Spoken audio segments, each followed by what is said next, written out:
আপনি কি মধ্যবিত্ত পরিবারের ছেলে? আপনি কি একবার চিন্তা করেছেন আপনার ভবিষ্যৎ কি?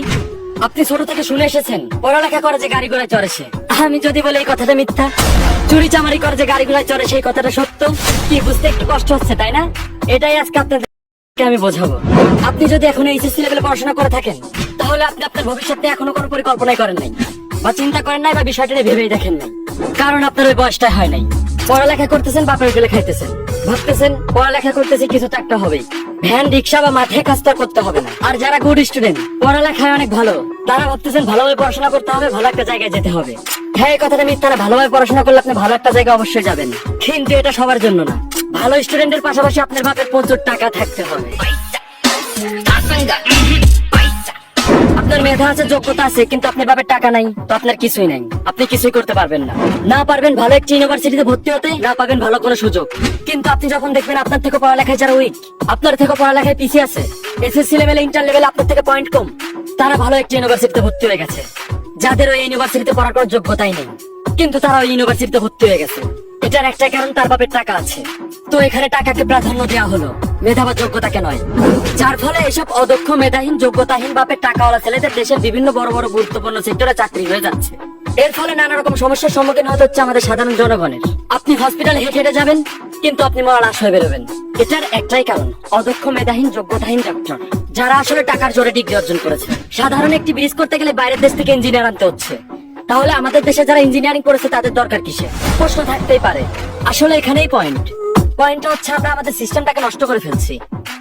মেধার থেকে টাকার প্রাধান্য দিচ্ছি বেশি, এর জন্য টাকা আলা বাপেদের বলদাপলা পান, দেশের বিভিন্ন গুরুত্বপূর্ণ অঙ্গনে চাকরি হয়ে যাচ্ছে। এর জন্য আমাদের দেশের আজকে এই অবস্থা। আপনার একটা কথা মনে রাখবেন, ছাগল দিয়ে কখনো হাল চাষ করা যায় না। আর দেশের মেধাবী ছেলেরা টাকার অভাবে বেকার হয়ে কেউ নেশা করছে, কেউ কৃষিকাজ করছে, কেউ ভ্যান চালাচ্ছে, আবার কেউ মাতৃভূমি না ত্যাগ করে বিদেশ পাড়ি দিচ্ছে। সব ছেলে মেয়েদের একটি ইচ্ছা থাকে তারা সরকারি চাকরি করবে।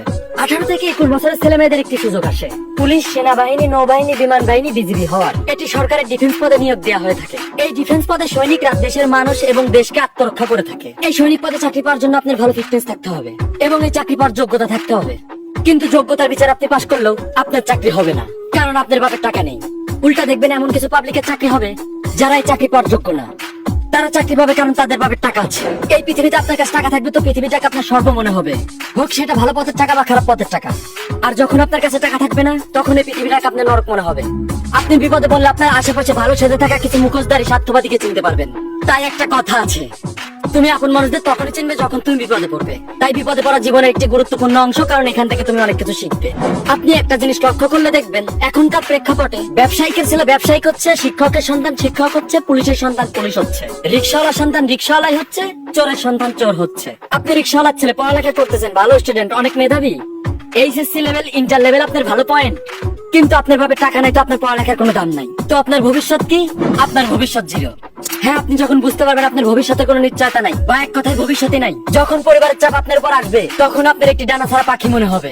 এরপর আপনি বিড়ি, সিগারেট, গাঁজা আর নানা রকম মাদকের সাথে জড়িয়ে যাবেন। ধীরে ধীরে আপনার জীবনটাকে ধ্বংস করে দিবেন। আবার কেউ কেউ সুইসাইডের মতো জঘন্য এবং নিকৃষ্ট কাজ করবেন। হ্যাঁ, আমি মনে করি আজকাল পড়ালেখার যে হাল, পাশ ঠিকই করবি কিন্তু বেকার থাকবি চিরকাল।